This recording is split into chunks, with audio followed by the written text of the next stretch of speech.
skandal korupsi kredit KUR sebesar 5,046 miliar di BRI unit Budiasari.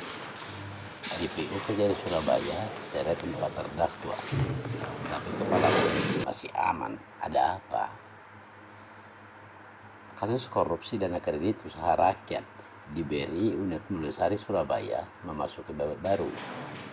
Rabu 5 November 2025, tim JPU Kejari Surabaya menyeret 4 terdakwa ke pengadilan tipikor pada PN Surabaya untuk diadili di hadapan majelis hakim sebagai terdakwa dalam kasus dugaan korupsi penyalahgunaan pencairan kredit yang merugikan keuangan negara senilai 5.446.601.369 rupiah. Keempat terdakwa terdiri dari 3 calo atau pencari nasabah atau debitur, yaitu Maria Liana, Leni Astuti Nurhadayati, Aswadun Hasana, dan terdakwa Rati Dwi Kemalasari selaku mantri. Persidangan berlangsung di ruang sidang Cakra Pengadilan Tipikor pada PN Surabaya, Rabu 5 November 2025 yang diketuai Majelis Hakim Cokia Ana Pontia Opusunggu SH.MH dan dibantu 2 anggota, yaitu Victor Panjaitan SH.MH dan Arif Agus Nindito SH.MH, masing-masing sebagai hakim ad hoc serta panitera pengganti. Sementara keempat terdakwa yang dihadirkan langsung ke pengadilan oleh tim JPU Kejari Surabaya didampingi masing-masing tim penasihat hukumnya. Namun, dalam kasus perkara ini muncul satu pertanyaan besar yang menggelitik publik. Mengapa hanya mantri dan calo yang dijerat, sementara kepala unit selaku pemutus kredit dan pihak yang memegang otoritas persetujuan kredit belum tersentuh hukum? Modusnya memang sederhana namun rapi.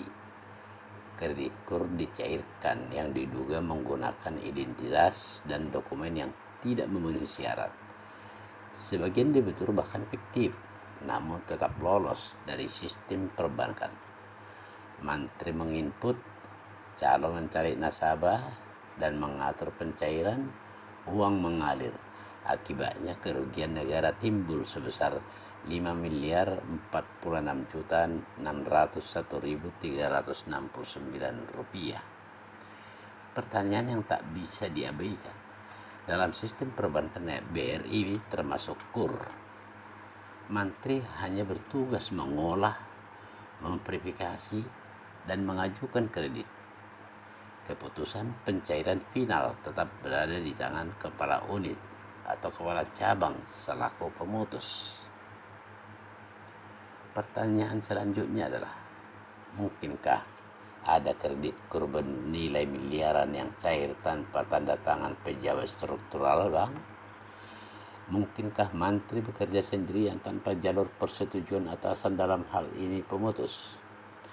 Jika mantri dijerat hukum, sementara pejabat pemutus kredit tidak, apakah ada lubang besar dalam penegakan hukum atau ada orang yang besar yang sedang diamankan atau mengamankan?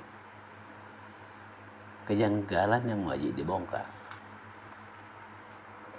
Level mantri, kewenangan dalam proses KUR, menginput dan memverifikasi lapangan. Status saat ini jadi terdakwa. Calo, mencari nasabah atau debitur dan mengatur pengajuan. Status jadi terdakwa. Kepala unit, pemutus kredit, penanggung jawab final, belum tersentuh.